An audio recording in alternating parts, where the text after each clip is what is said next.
Hello and welcome back to another episode of Critical Reactions with your host Bryan. We're going to check out a special selection today, which is where one of you tell me exactly what it is I need to check out. Today's special selection comes at us from Silverspawn, KASHIWA Daisuke, City in the Lake. So, let's dive into this. This comes off of the album Program Music 2. Came out in 2016. We're going to be listening to the third track of it called City in the Lake. Let's dive in and see what's going on.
This track's really taking its time here. Lots of spaciousness.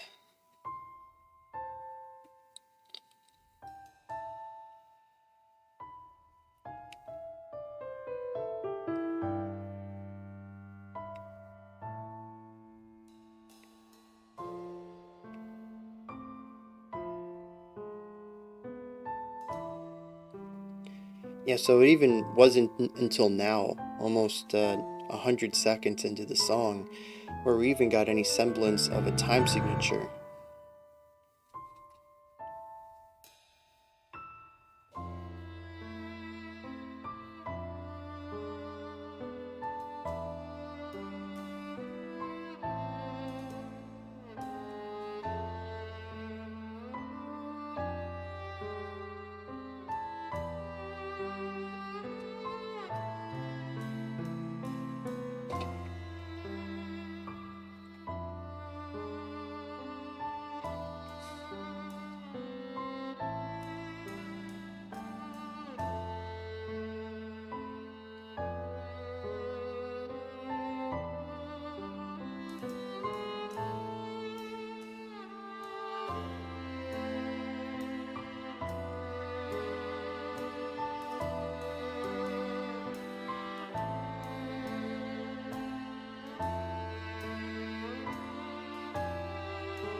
It's just absolutely gorgeous.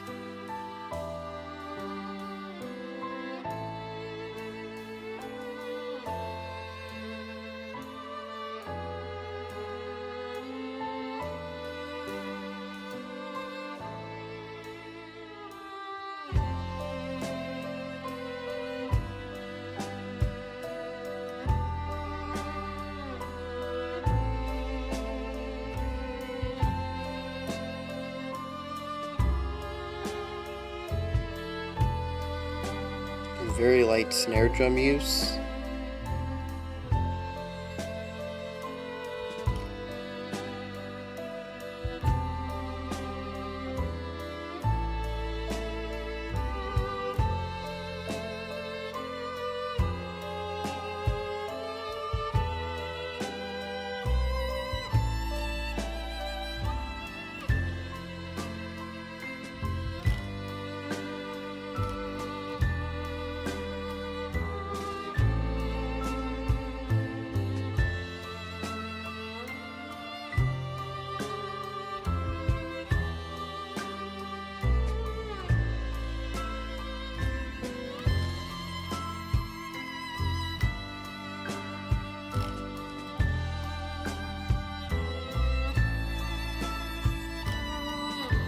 Some interesting sounds, percussive sounds coming from the center occasionally.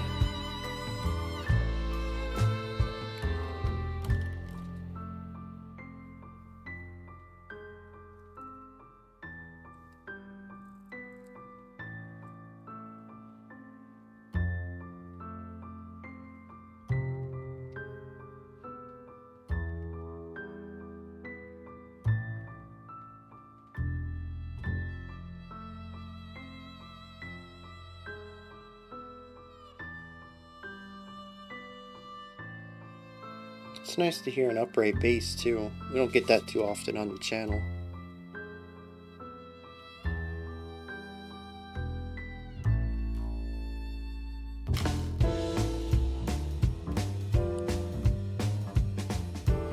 You know, I kind of felt that they could have went in a jazzy direction given the drumming,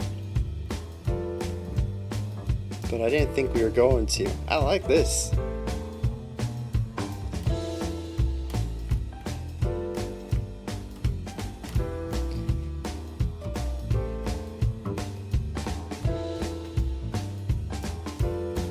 Still working in groupings of 3. Now we have more of a 6 feel though.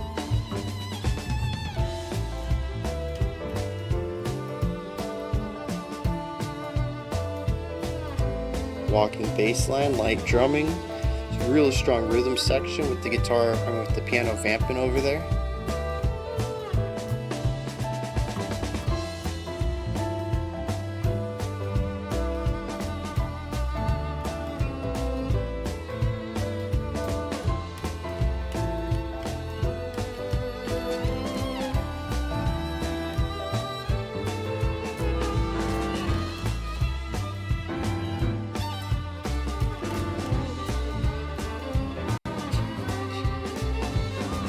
It's interesting, all the weight that I felt emotionally is just gone.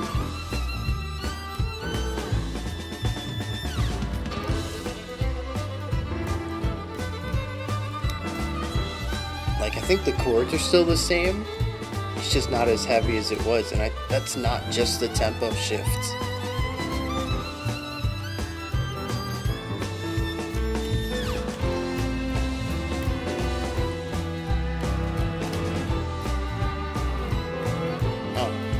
Forgot to mention great dynamics on that violin solo.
Just the nuance in the performance.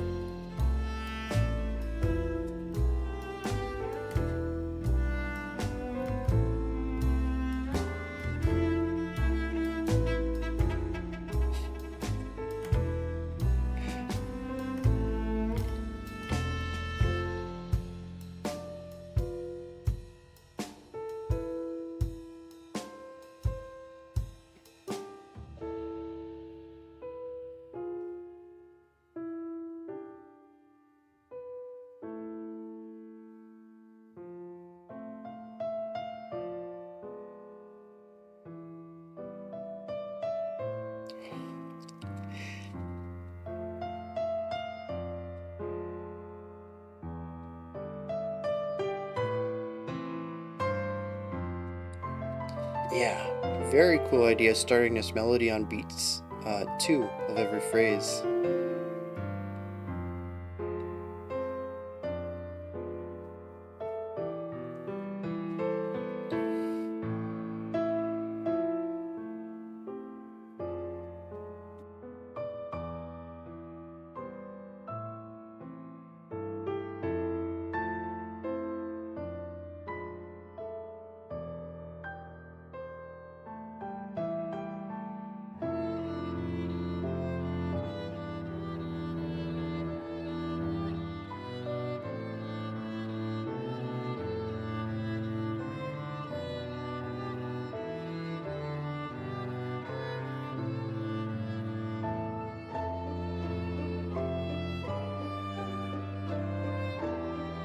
So a nice ABA.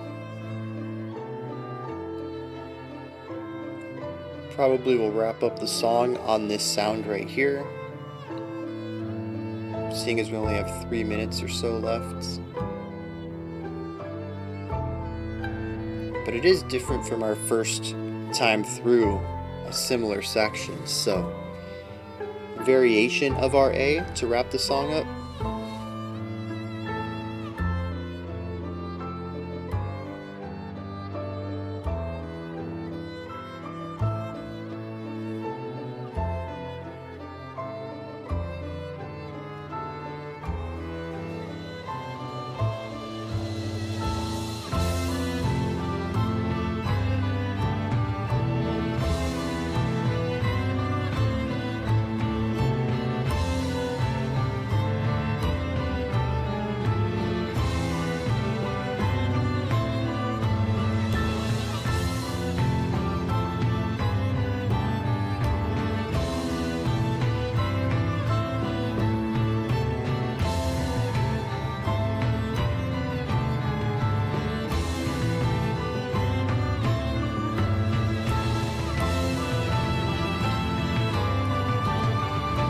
So good.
Whoa, what a way to bring that to a close.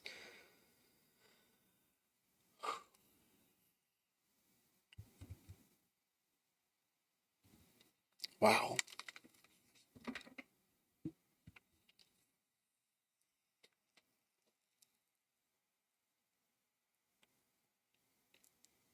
I have a question though, right? So the final 3 minutes of that, well, I should say the 3 minutes prior to the final 30 seconds, is all build up. It's starting with a baseline idea, a variation of our A section, and putting instruments and ideas stacked on top of it over time, increasing the density and complexity of the section until we reach that peak with about 30 seconds to go, and we remove most of it for our final look at the melody. In all intents and purposes, that is a slow burn, something we hear a lot on this channel, especially in some of the progressive areas of music and some of the posty areas of music. I rarely enjoy that. In fact, I've gone on record saying that slow burns as a concept just typically aren't my cup of tea, but I don't think that's true. My question I want to extend is, why is this different than the way that a post-rock band would handle it? On the surface, they're doing very similar ideas. It makes me want to drill into this and figure out what actually is happening different, why this is engaging. It's reminded me actually of a lot of classical music that I've listened to that does the slow burn idea, but doesn't quite lose my interest the way that a lot of post-rock does. That small moment there told me I don't hate slow burns, especially when the payoff works really well. And we've listened to some post-rock stuff in the past where I'm like, yeah, the ending was well worth getting there, but it just wasn't a fun ride there. And I think that this whole experience, or that whole 3-minute section, was phenomenal. It wasn't just that I slogged through it and got to an excellent payoff. It's that I enjoyed the slow burn itself.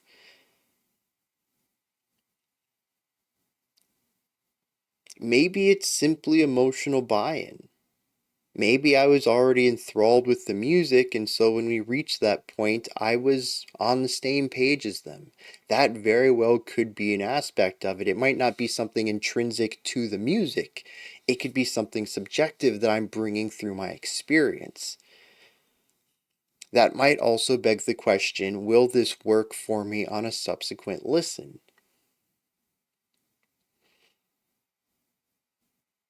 Now I have more questions. Many of which I don't think are necessarily going to get answered by the community. But, if you have any insight into that, any guesses about what might separate this style of slowborn, if this is a different style than something we would hear in post-rock or post-metal or even progressive metal. Tool has a tendency to do slow burns as well. What is it about those that might be different from what we just listened to here? But yeah, I just wanted to start with that because that's usually my stance on slow burns, and I was just blown away by it. I was like, I loved every moment, every new thing that came, and I was like, that's amazing, that's gorgeous. It changes my relationship to this section, and I'm like, what's coming next? Like, it's not okay, what's coming next? It's like, what's gonna make this better? That was my whole approach to it. This is already fantastic. Maybe that's what it is too. Much of this slow burn wasn't just adding one idea every 8 to 16 bars. It was adding a chunk of concepts frequently. It was a gradual evolution rather than a slow burn, even though they both approach this concept of expanding an idea over a lengthy period of time. I don't know that I would call this a slow evolution, and there was an ever moving, yeah, this might be it too, an ever moving melody and counterpoint that sat on top of all of this that was being passed around between all the instruments. One thing about a lot of slow burns is they tend to be static. A piano comes in with one idea at the beginning, and that idea doesn't change until the end, which might be 2, 3, or 4 minutes later. That second instrument comes in on top of it, and it does the same thing for the entirety as well. Whereas this one, things can change. It is malleable. An instrument might come in with the lead, but after 16 bars of that might switch to something foundational or ornamental as a different melody comes in. And those melodies are frequently juxtaposed with counterpoints, harmony. There's usually things that embellish on what it is. No instrument is ever working within a singularity of self, and I think that really brings a lot to the table in terms of this type of composition. It is a buildup, but it is not a buildup of static blocks. We are not making a wall. We are making, I don't know that the metaphor really expands out. I was going to say an experience, but like, that doesn't work. Also, I think for most people, post-rock can be an experience. So that's a very subjective thing. The whole metaphor just kind of fell apart, but I hope you understand kind of where I'm coming from with that. It's a different type of building up that just speaks to me better. I'm not going to say one is better than the other or one requires more skill or anything like that. Y'all know I'm pretty open-minded about this stuff, and I try not to rank anything. Art can't really be objectively ranked in bestness. But this type of slow burn, this type of gradual evolution of a sound just works better to my ears, and I was completely sold on every moment of it. So I kind of touched on structure already in the reaction. It's an ABA where our second A is it's a variation on our first A. We return back to a similar tempo and technically, I guess, just a time signature. I suppose you could make an argument that our B section is simply double time. And they're both operating within the realm of 3-beat phrases. I would count off our A section in 3/4 and our B section probably in 6/8.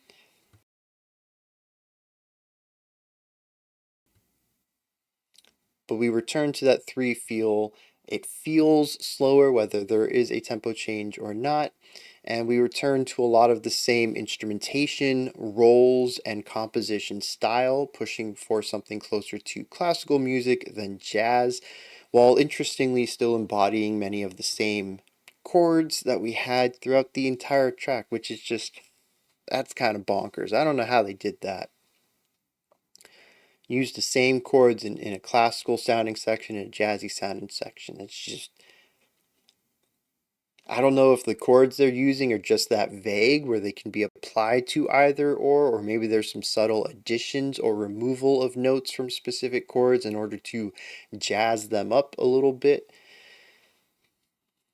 But the general emotional vibe of both sections based on just the harmonic qualities is very similar in both sections, and it's just mind-boggling. But yeah, so A, B, and then a variation on A, which includes a buildup of ideas here rather than an extended melodic section. So let me focus on that for a little bit. Our first A section takes a little bit of time to get into. We start off the song with so few notes, I couldn't even tell you what the time signature was. I was counting it out in 4 simply because, you know, that's a good home base when you don't know what's going on time signature wise, is just start with 4/4. And I could certainly count out 4 beats between each of those piano hits. Now, as the instrumentation came in and as that piano expanded, we found out we were in 3/4. And that's one of the cool things about music. When you reduce things down to their most basic ideas, they can be felt in a lot of different ways. In fact, even when you have complexity, they can be felt in different ways. There have been times when I have literally counted out and even conducted in like 5 beats and I'm like, yeah, this is definitely a 5/4 section. And someone else in the comments would be like, actually, you know, the band says that it's, you know, 7/4 or something. And I'll go back and I'm like, oh, yeah, you know, I can feel a 7 there, but I also really feel a 5. And, you know, that usually comes about with polyrhythms or wild subdivisions and stuff like that. Things can get tricky, much like the relationship between time signature and tempo means that there's a lot of fluctuation there and that you can represent the same sound with 2 different sets of numbers. The same thing kind of happens with polymetric wild stuff too, where it kind of comes up to interpretation, how you're going to actually write it down on paper. But yeah, so I felt the opening in 4. I could find a 4, but of course there's so little information you could count this out in pretty much anything. You're making subdivisions up in your head. The song comes in, though, it's very clearly in 3, and it takes a ridiculous amount of time to get into the swing of things. That's probably not the greatest phrase, because we do get into something jazzy. getting into the swing of things. That takes quite a bit of time. I think that happened at like the 7.5 minute mark. But for the first 7 minutes, we explore this classical sound, and it is a slow buildup of ideas. I really liked this. It felt like something really struggling to exist, which I find fascinating. I think that is just the idea of a song not being able to proceed. I remember we checked out a really strange track once, and I really wish I could remember who it was. Oh, was it Oldfield? Dang, I can't remember.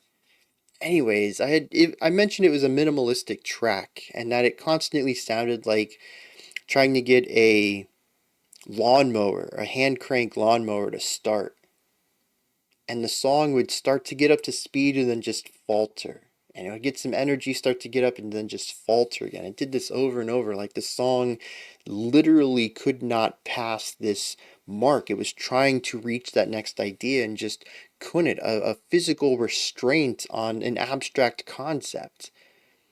How does music not work? How does music get restrained, withheld, boxed in? It's not something that I think makes a lot of sense to some people. But that's what this song felt like to me, also. Just trying to get going and just feeling lethargic.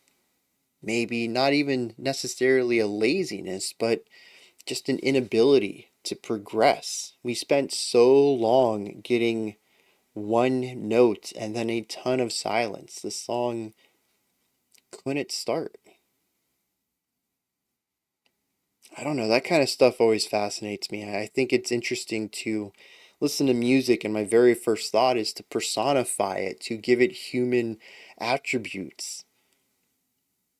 For a song to feel like it doesn't have the energy to go, to actually become the song. I don't know, it's wild. This section, though, does pick up and it evolves into something that ultimately, to me, feels like such a smorgasbord of ideas. It's sad in some ways, not melancholic, just weary, tired, but it's whimsical too, and pensive. There's a heavy weight to it all. I think a lot of that comes from the slow feeling of it, but even the chord progression, I think, brings some weight to the listener. This is all paired with some beautiful melody and counterpoint, and the harmonies crafted here are just phenomenal. I mean, the two melodies on their own sound really great, but when they're played together and the notes that they decide to stop on simultaneously and lean into these beautiful dyads on top of the chord progression is just, it's so wonderful. This is honestly masterfully composed. I'd say that this feeling of weight and weariness also shows up in the melody playing. The way that the violin sounds while playing these notes. It's not joyous. And it's not eager to move to the next idea either. It's happy just dwelling where it is for whatever reason. One thing I do want to touch on real quick here before we move on, it has to do with the song in general, not just specifically this A section, but dynamic performance. Absolutely love this, whether it's the upright bass or the piano or the violins, or I think there's a cello in there too. Just pretty much any of the instruments. Anytime that somebody takes a lead line, There's always some dynamic, emotive, performative elements going on, which is just a fancy way of saying the way that they play those notes. It's not just enough to play the note, it's how loud are you when you start the note? Do you immediately back off? Do you lean into it and go louder? You know, it's a lot of ideas that go into the phrasing of it, from a volume or a width or even coloring, bending a note, slurring, using legato versus staccato attacks, all of it. It's not just, did I play the right note? Did I play it correctly? And to me, it really amplifies a lot of this track. I feel a lot of human emotion coming out of the melodies here, particularly with the violin. I think that the two or three possible violinists just absolutely, they have the best melodic phrasing of all the instruments. And I mean, it might just be one violinist too, multi-tracking. Do I have a personnel list on this? Oh, I might. Um, but it's all in Japanese, so I can't read it. I do see that there is one, two, three, four, five, six, seven names possibly.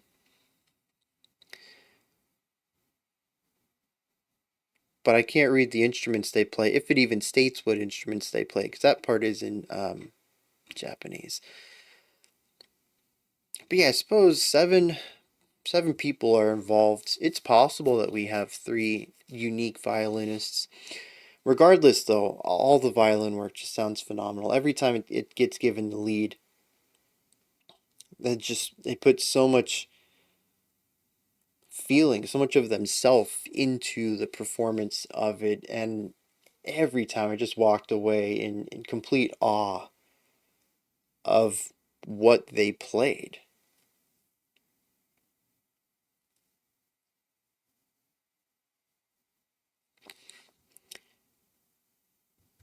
We get to the B section, and I really don't know what to think about this. It provides a levity to the entire track. It's upbeat, it's up tempo.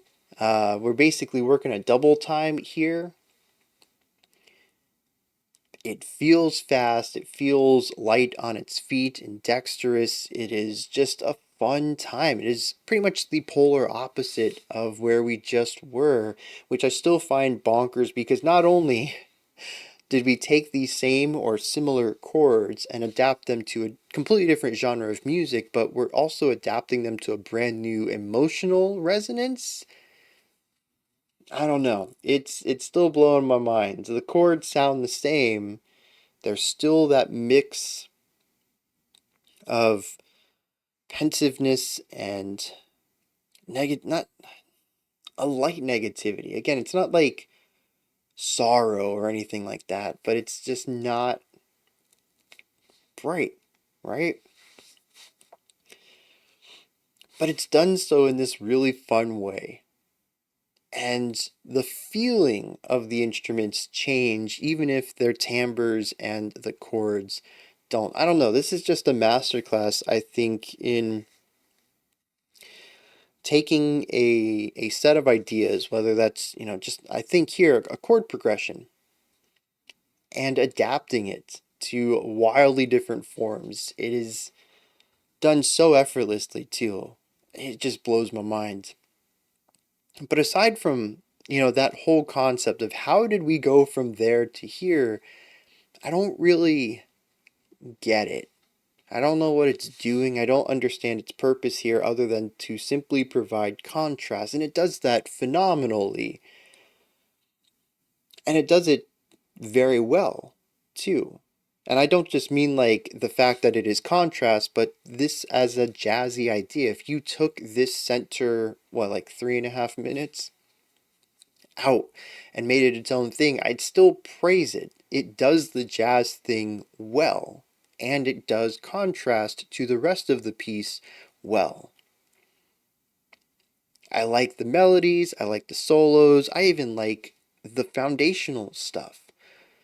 A lot of it is typical. The drumming is what I would expect from jazz drumming. The bass walks the bass line. It's an upright bass too, I think. So, I mean, even that instrumentally fits in with the idea of, a big band. The piano has some really nice ideas. Everything is a bit expected for the style, but it all comes together well with a little bit of flourish, stuff that I wouldn't normally expect, a big band to do. Rhythmically, as far as the rhythm section is concerned, I love this section. I like the solos on top of it. I thought they were fun to listen to. They had really nice flow and pacing to them. Everything here is done to a really high standard. I just don't quite get it. What is the purpose of it? Is it simply to create contrast? What is the story of the city in the lake? I think that's what I've been trying to figure out most.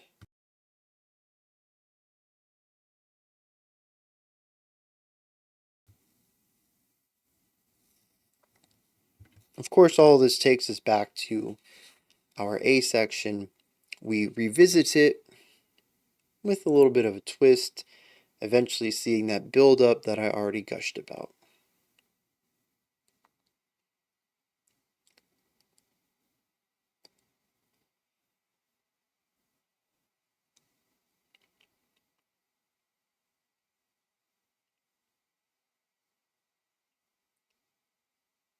I don't think I understand the song.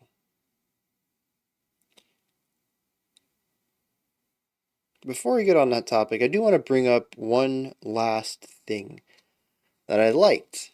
We'll stick to a positive side of things before we get a bit heavier.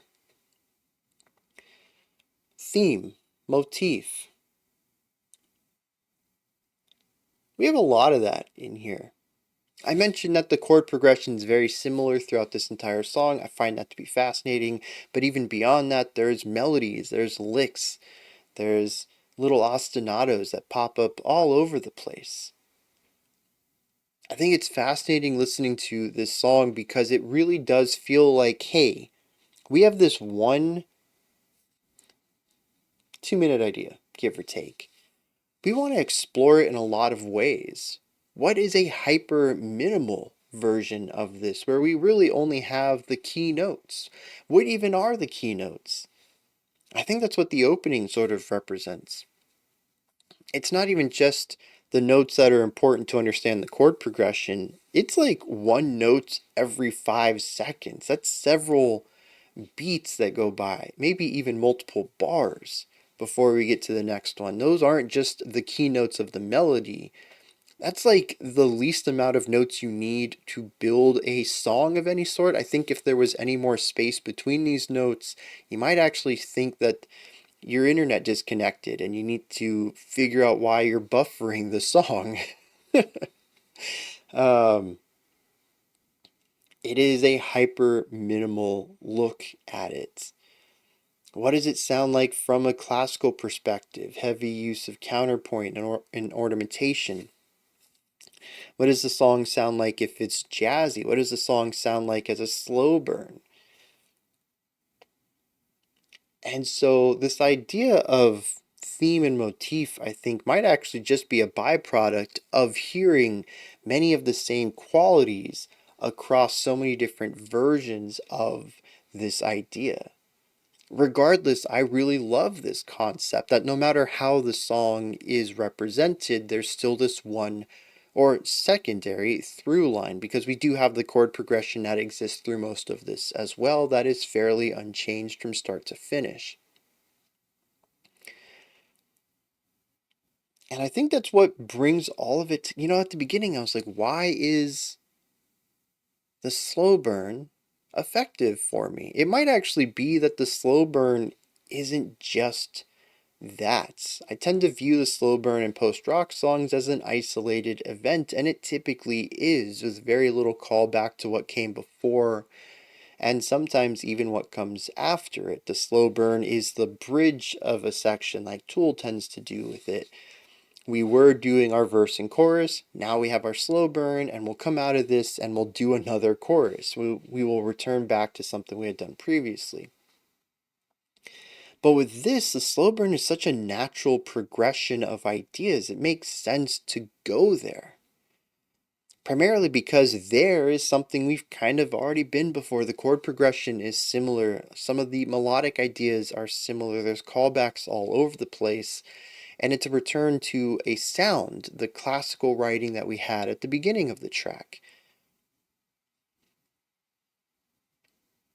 It isn't just a slow burn, it just happens to be a slow burn in a larger story, where every piece of the story is interconnected. These aren't separate ideas entirely, we're just going to the next chapter. But the story is the same as it was. We haven't skipped a beat. There's no time jump between the last sentence of chapter 4 and the first sentence of chapter 5. There's just a need to break this up in the story in order to make it more digestible. And that's what this feels like. This isn't a brand new section. It has ties to everything else in the song, and that interconnectivity, that story that's being told, makes it more digestible. I think there's a lot of reasons why I enjoyed this bit more so than usual. It's just written in a way that speaks to me from a variety of different directions.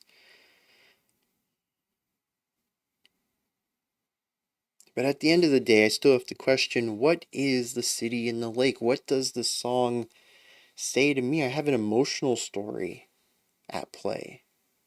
I kind of feel the way the song's moving, but I don't always understand it. There is beauty in the silence. We hear this in the beginning, but we also hear it towards the end.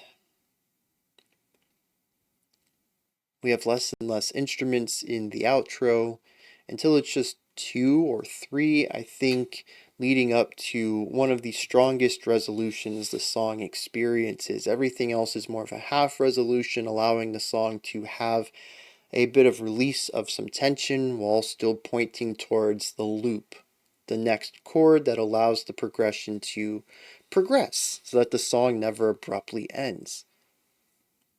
It would be very difficult to put another chord after that final one we had. It's fairly resolute.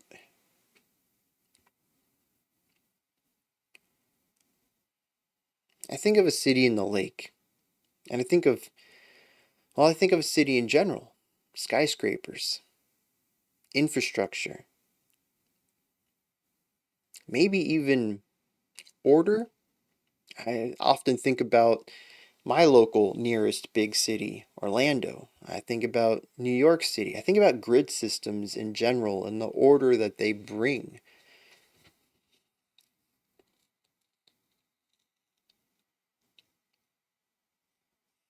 What if it isn't a city under a lake, but literally in the lake?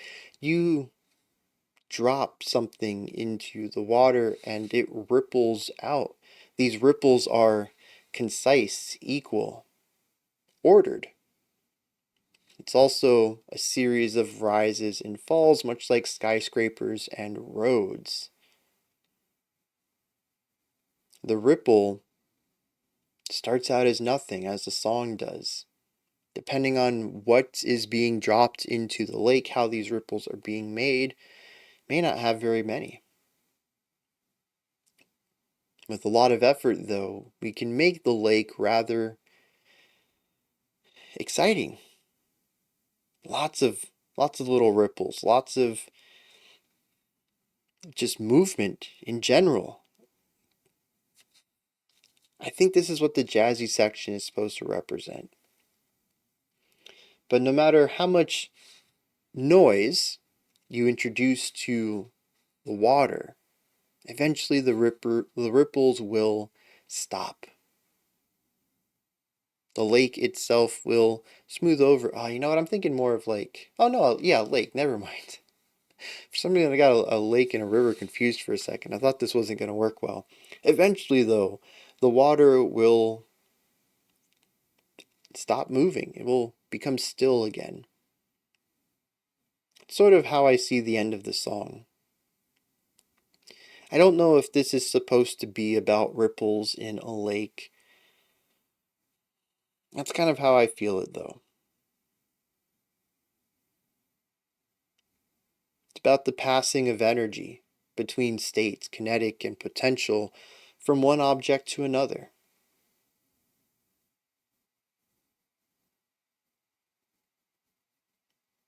And I find that really beautiful. Those are my thoughts. Kashiwa Daisuke's Program Music #2. No, that's the album. What's it? Oh yeah, City in a Lake from Program Music #2. What are your thoughts on this track? Is there anything that stood out to you? Anything you'd like to add on to what I said or correct me on? Maybe just give me your own thoughts, opinions, or perspectives on. Put all that stuff down in the comment section. Above that, in the description box, you'll find a link to Linktree. It takes you to this menu right here. You can find links to my music, ways to support the channel, a link to the Discord server, and so much more. Above that, if you could, like, subscribe, and ring the bell. I greatly appreciate all three of those. That wraps it up for this one. Yeah, that's the only one today, isn't it? It's so weird. We're back on schedule tomorrow, though. We'll be dropping a video at 5 p.m. Eastern Standard Time and another one at 5:30 p.m. Eastern Standard Time, getting back to the usual release schedule. We're going to be looking at a Sounds from My Inbox tomorrow, as well as something else. I think I had a plan and I changed that plan. So, it's just a surprise, right? Come back tomorrow and open the surprise box and figure out what you got inside. Well, what do they call them? Gotchas? Little capsules that you can buy from like a little vending machines. Yeah, it's a musical gotcha. You don't know what kind of reaction we're doing tomorrow. Sounds from my inbox, 4 songs. You don't even know what we're doing. After that, you don't know what we're doing either. Just come check out some cool music with me. This has gone on far too long. Until next time, remember to be critical, not cynical of the music you listen to, and have a fantastic morning, afternoon, or evening whenever you choose to watch my videos.